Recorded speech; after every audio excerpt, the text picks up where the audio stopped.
এই কোটা আন্দোলনকারীদের complete shutdown, আর তার ফলাফল আজকে এই অবস্থা। সমস্ত দাবি মেনে নেওয়ার পরেও তাদের আর সেই শাটডাউন শেষ হয় না। কী কারণে আমি বুঝি না। আমরা তো সম্পূর্ণ দাবি মেনে নিয়েছি, একটা মানলে আর একটা, আর একটা মানলে আর একটা, আর এর ফল আজকে জ্বালিয়ে পুড়ে সব একদিকে সরকার, আর আজকে কত মানুষ জীবন হারালো, কতগুলি মানুষ পঙ্গু হয়ে যাচ্ছে, কতগুলি মানুষ। এবং ঠিক এই 2001 সালে এইরকম তাণ্ডব বিএনপি জামাত জোট চালিয়েছিল। আওয়ামী লীগের প্রায় 21,000 নেতাকর্মী হত্যা করে, কত মানুষ গুলি খেয়ে তাদের ঘর বাড়ি হাত পা কেটে দেওয়া, চোখ তুলে দেওয়া, মেয়েদের রেপ করা, এই তাণ্ডব ছিল।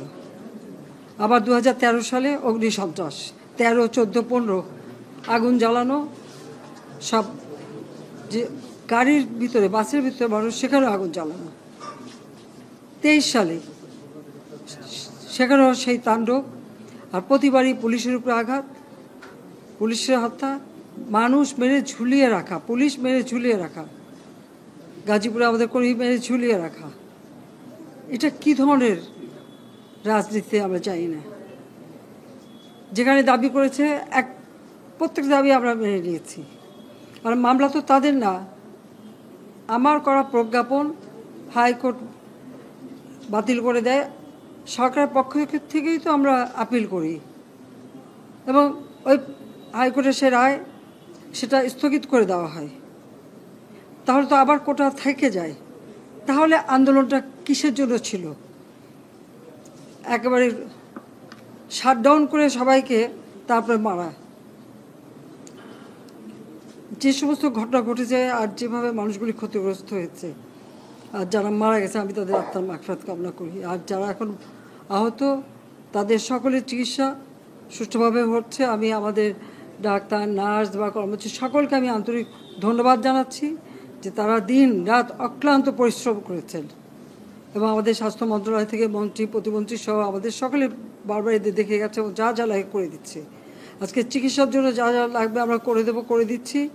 আর যারা পা হারিয়েছে বা হাত হারিয়েছে, আমরা কৃত্রিম পায়ের ব্যবস্থা করে দেব, যাতে তারা আবার সুস্থ মানুষের মতো চলতে পারে, নিজের কাজ করতে পারে।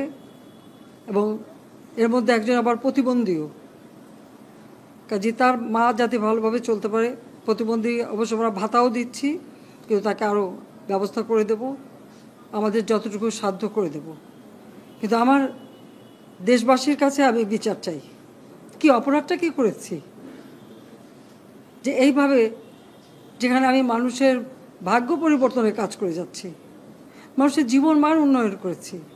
আজকে বাংলাদেশ সেই 2008-এর বাংলাদেশ আর 2024-এর বাংলাদেশ তো এক না।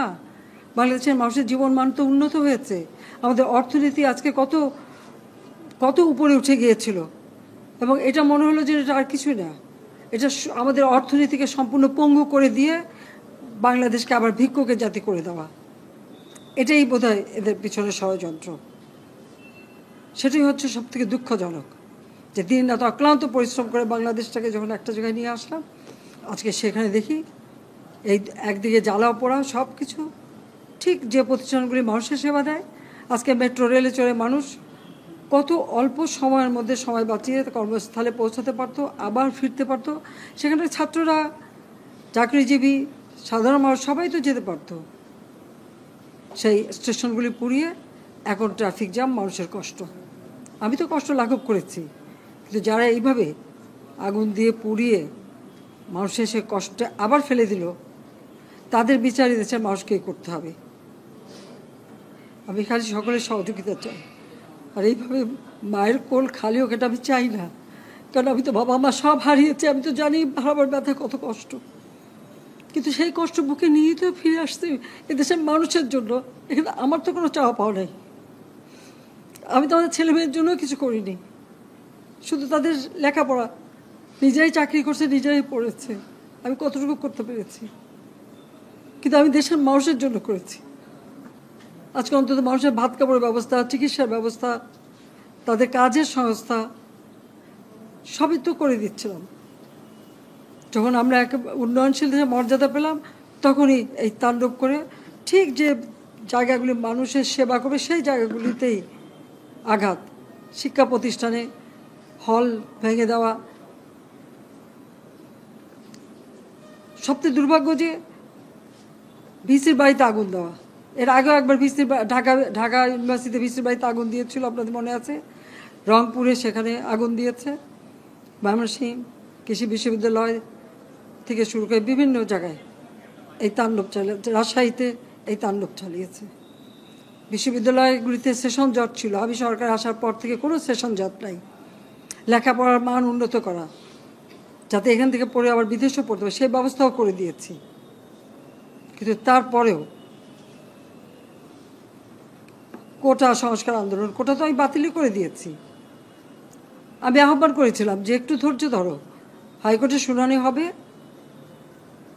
হাইকোর্ট যে রায় দেয়। না, তারপরেও এই আন্দোলন হবে। আজকে এই যে এতগুলি মানুষের জীবনের ক্ষতি হলো, এতগুলি পরিবার ক্ষতি হলো, এর দায় দায়িত্ব কাদের? আমি দেশবাসীর কাছে সেই আহ্বান জানাবো যে এই ধরনের ধ্বংসযজ্ঞের জন্য এই দেশকে নিয়ে আর কেউ চালাতে না পারে। আমি সকলে সাহায্য চাই, আর আমি চাই না এভাবে মায়ের কোল খালি হোক আর এভাবে মানুষ অসহায় হয়ে পড়ুক। এই হাসপাতালটাই তো আজকে আপনারা দেখেন কত সুন্দরভাবে করে দিয়েছি। কিছু নেই হাসপাতালে, একটা লিফটও ছিল না আমি যখন সরকারে আসি। আর সেই এই হাসপাতালও আমার আব্বা স্বাধীনতার পর জাতির পিতা বঙ্গবন্ধু শেখ মুজিবই করে দিয়েছিলেন। আমি সেটা উন্নতি করেছি বলেই তো আজকে চিকিৎসা দিতে পারছি, নইলে এত রোগীর চিকিৎসা দেওয়া কোনোদিন সম্ভব হতো না। তা আমার কি এটাই অপরাধ যে আমি মানুষের জীবন মান উন্নত করার জন্য কাজ করেছি, আর সেই জায়গাগুলিকে হামলা করতে হবে? কোভিড-19-এর সময় যেখানে আমরা সব থেকে ভালোভাবে মানুষের চিকিৎসা দিতে পেরেছি, সেই কোভিড হাসপাতাল সেখানেও আগুন দিয়েছে। এটা কি ধরনের খেলা? যাক, আমি আর কিছু বলতে পারি না। আমি যে এগুলি এক একদিন দেখি আর